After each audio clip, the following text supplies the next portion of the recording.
რას ფიქრობენ სხვები თქვენზე? გაინტერესებთ? თქვენი აზრით ძირითადად კარგს ფიქრობენ თუ უფრო ცუდს? აქ არ ვისაუბროთ იმაზე, რამდენად ვაქცევთ ან რამდენად უნდა ვაქცევდეთ ყურადღებას საზოგადოების აზრს.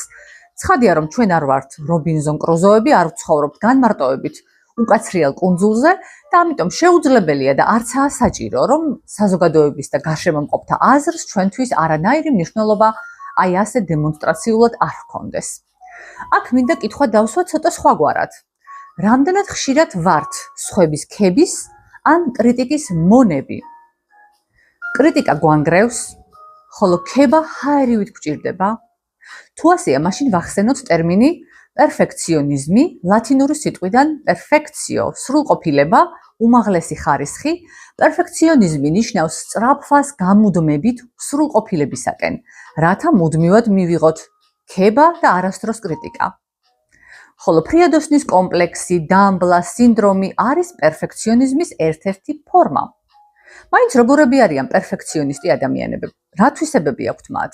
ისინი არიან ბეჯითები, შრომის მოყვარეები, დეტალებზე ორიენტირებულები, საკუთარ თავზე მუდმივად მუშაობენ, დისციპლინირებული, ორგანიზებული, ერიდებიან შეცდომებს, პასუხისმგებლობის მაღალი გრძნობით.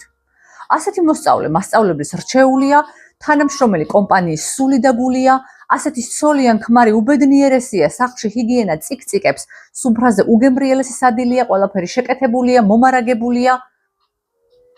ამ თვისებების წყალობით ძალიან ბევრი სახელგანთქმული ადამიანი, ვარსკვლავი, საზოგადო მოღვაწე, პოლიტიკოსი, მომღერალი არის სწორედ პერფექციონისტი. არის სფეროები, სადაც პერფექციონიზმი თითქმის გარდაუვალად საჭიროც კია. მაგალითად, თუ თავის ტვინზე ურთულეს ოპერაციას აკეთებს პერფექციონისტი ნეიროქირურგი, პაციენტს საოცრად გაუმართლა. აბა მაშინ რა ხდება?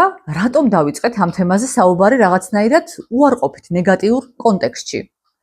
საქმე არის იმაში, რომ პერფექციონიზმს აქვს ძალიან ორმაგი ბუნება.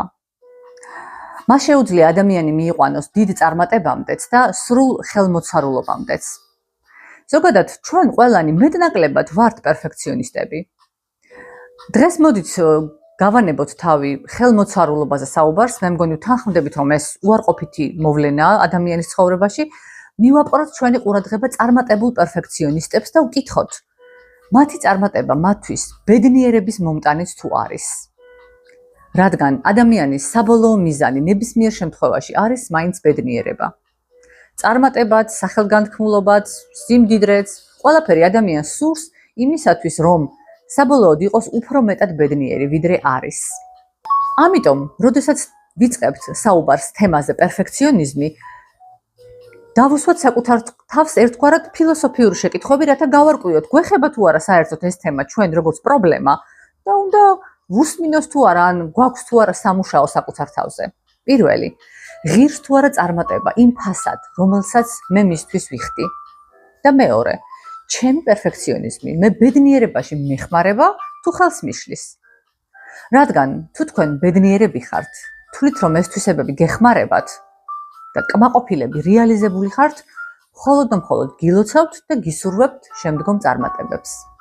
მაგრამ თუ თქვენ გეჩვენებათ, რომ რატომღაც ზემოთ ჩამოთვლილი თვისებები პერფექციონისტის თქვენთვის ასოცირდება შფოთვასთან და დაძაბულობასთან, თუ გეჩვენებათ ასევე, რომ გიჭირთ წინსვლა წარმატების მიღწევა, თუ ამჩნევთ, რომ სხვა ადამიანები გაცილებით ნაკლები ან იგივე ძალისხმევით აღწევენ იგივე ან უკეთეს შედეგებს, ვიდრე თქვენ, აი თუ ამ ჩამონათვალში საკუთარი თავი ამოიცანით, პირველ რიგში იცოდეთ, რომ მარტო ნამდვილად არ ხართ.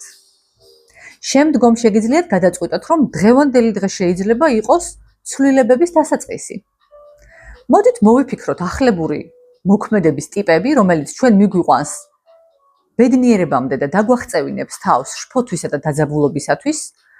შემდეგ ეს ახლებური მოქმედებები გადავზარდოთ ყოველდღიურ ჩვევაში, რადგან ჩვევა განსაზღვრავს, როგორც ამბობენ, ხასიათს, ხოლო ხასიათი კი განსაზღვრავს ადამიანის ბედს. ამიტომ განვაგრძოთ ისევ ამ თემებზე საუბარი შემდეგ ვიდეოებში. ვიფიქროთ ხმამაღლა და დავაკვირდეთ ჩვენს ჯადოსნურ ლაბორატორიაში საკუთარ თავს. მანამდე გამოიწერეთ ჩემი არხი, მოიწონეთ ვიდეოები და კომენტარებში გამიზიარეთ თქვენი შთაბეჭდილებები და სურვილები. დროებით შემდეგ ვიდეომდე.